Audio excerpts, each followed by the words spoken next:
de France catholique, une histoire chrétienne de l'Algérie, 60 ans après l'indépendance. Quelle présence chrétienne pendant 132 ans, que ce soit dans le contexte impérial ou dans le contexte républicain anticlérical. Y a-t-il eu une volonté manifeste d'évangélisation? À quoi ressemblaient les patronages et autres dévotions populaires? Coup de projecteur également sur ces familles pieds noirs très catholiques, par exemple de la région de Saïda.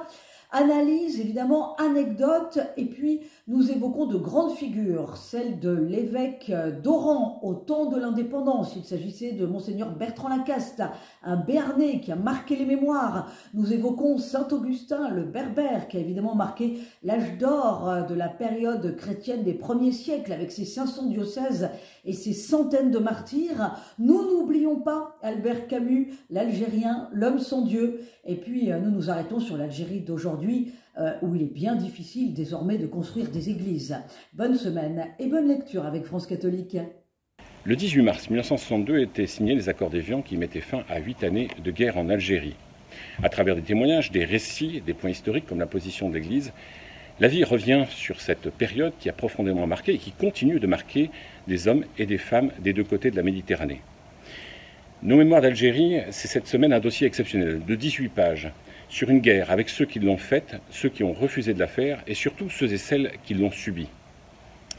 Nos mémoires d'Algérie, c'est une histoire qui s'écrit encore aujourd'hui avec des mots, ceux vers une jeune génération notamment, et aussi ceux de la littérature qui font droit à la mémoire, à la vérité et à la justice.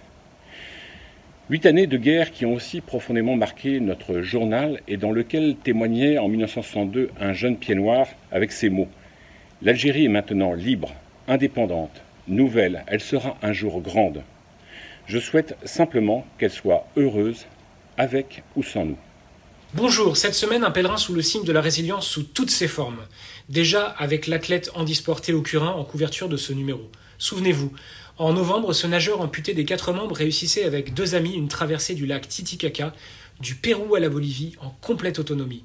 Son courage et sa simplicité forcent l'admiration.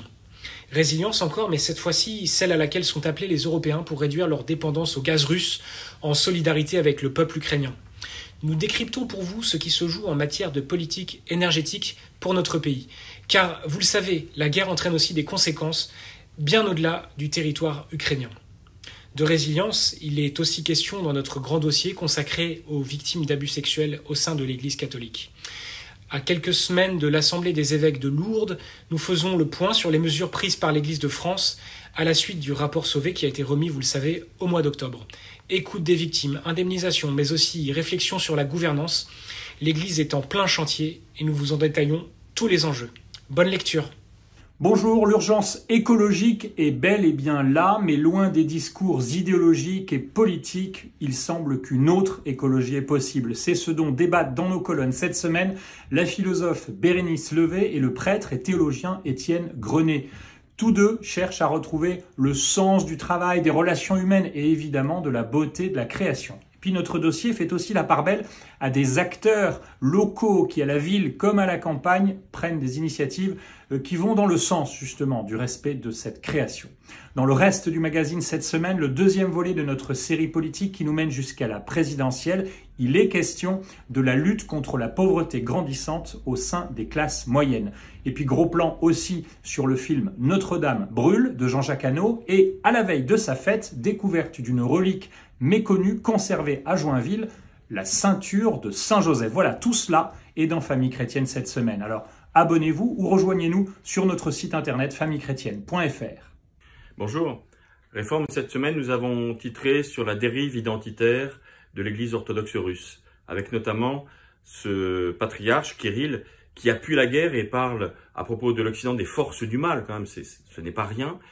Mais nous avons aussi voulu évoquer le malaise des orthodoxes russophones, en tout cas relevant du patriarcat de Moscou, ukrainien comme russe, le malaise qu'il y a parce que par rapport à cette prise de position d'un patriarcat qui devient identitaire et qui devient guerrier, disons-le. Malheureusement, dans le monde, il n'y a pas que cette souffrance. Donc nous avons aussi évoqué Madagascar qui a subi un cyclone terrible avec ce vibrant appel à une forme de solidarité internationale pour qu'on n'oublie pas non plus Madagascar.